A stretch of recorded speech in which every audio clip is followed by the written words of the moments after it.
You know what I mean. Yes.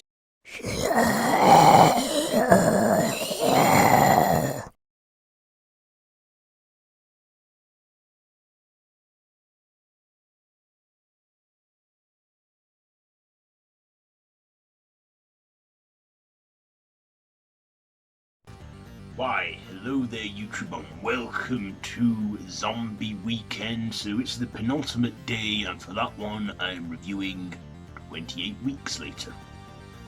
So it's the 28th, so I thought, again, why not add one of the 28 films to it? So yeah, like I say, in my 28 Days Later one, yeah, technically they're not zombies because they're alive. They're infected with a raging virus, but but you know, we're going with the whole brain dead violence. You know, if a person's like brain dead and and has no control over them, and a virus is taken over. No, for argument's sake, let's just say it's that they're living zombies. You know, rage zombies and what have you. So, this is a post-apocalyptic action horror that is directed by Joan Carol's Francis Dillo or something. And it stars Robert Carlyle, Rose Byrne, Jeremy Renner, Harold Perrineau or something, Catherine McCormack, Mackintosh Muggleton, Imogen Poots, and Idris Elba. So this is the sequel to 28 Days Later from 2003. And in this one, we start off with a couple who are surviving with an elderly couple and some other people in this farmhouse.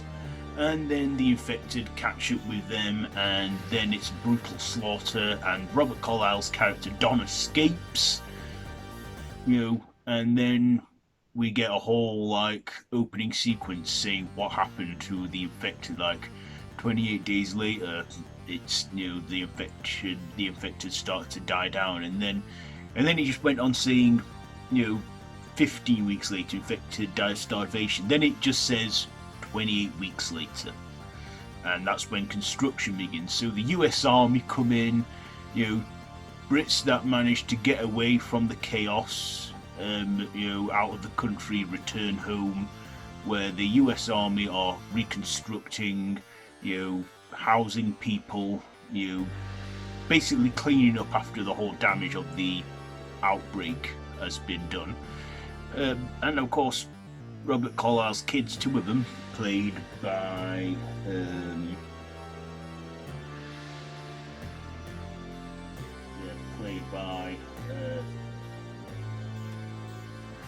Imogen Poots and Mackintosh Muggleton.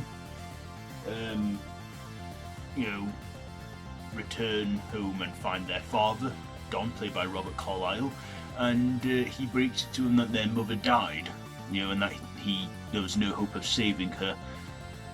And then he tells them they can't go home and they have to stay in the safe zone, and they ignore that and they go to their old home, where they find their mother alive, who is infected with the virus but shows no symptoms because she is a carrier and has very special blood that Rose Byrne's character wants to examine and study, but given the risks, Idris Elba's character, he wants her to be destroyed.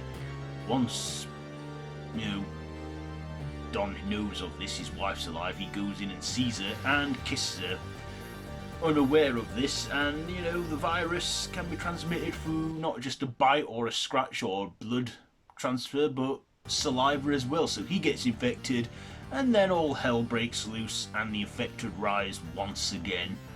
And of course, then Rose Byrne and Jeremy Renner, who was a sniper in this, you know, takes the two kids, the two siblings, Tammy and Andy, Imogen Poots and Mackintosh Muggleton, and basically try and get them to Wembley Arena, where the chopper will take them out of the country once again.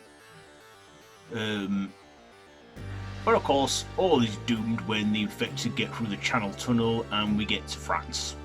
And that's the end.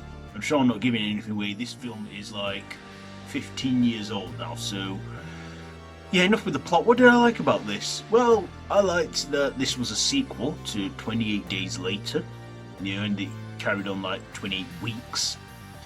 I also liked our casting. This had quite a bigger budget this time around, so there were a lot more well-known-ish actors. I mean, the first film did have some well-known British, Irish actors in there, but this one had some American ones in there. It had Idris Elba, before he was as big as he is now, and just before Luther.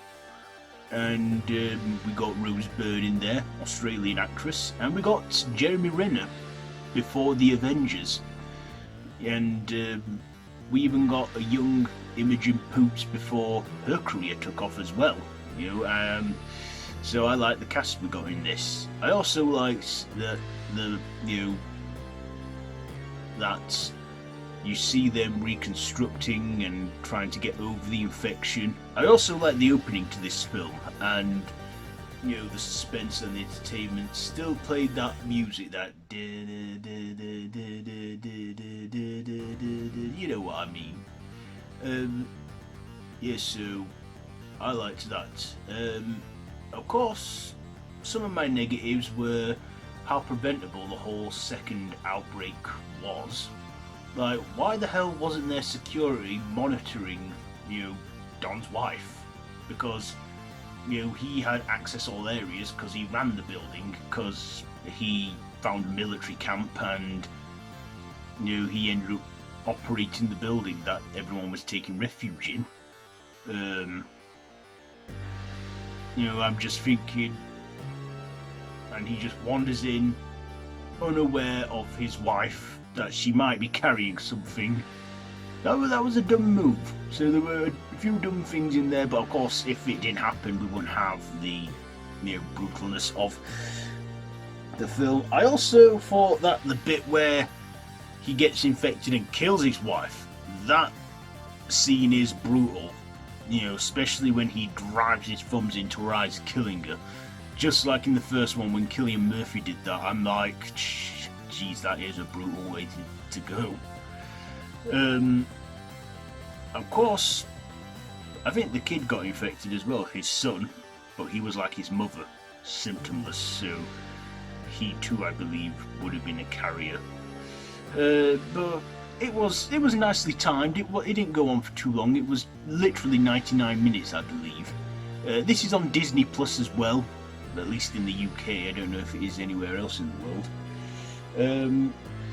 But yeah, I thoroughly enjoyed this one. It was a good sequel, and I believe this one wasn't as well received because we didn't get a third movie. I would have liked to have seen that, a third movie, 28 months later. It could still happen. They could still do another movie to this, but yeah, maybe in, I don't know, say 2031 they could do 28 years later. No, 2030 they could do 28 years later, because it will be 28 years after that one. But yeah, this isn't a bad sequel. Like I say, I enjoyed watching it, and I do recommend it if you enjoyed the first film. Of course, it does have some Americanness to it, because it was a production collaboration between the US and the UK. So, 28 weeks later, what am I going to rate this one? I will give it... You know what? I will give this a 3.5 brains out of 5 for 28 weeks later. So there you go. There's my review on 28 weeks later. Have you seen this one? Let me know all that down in the comments below. If you like this video, be sure to give it a big thumbs up and to share with your friends. And feel free to subscribe and hit the notification bell. So, yep, that's it for this episode. So join me tomorrow for the final day of this series of Zombie Weekend. And until then, until next time, don't have nightmares.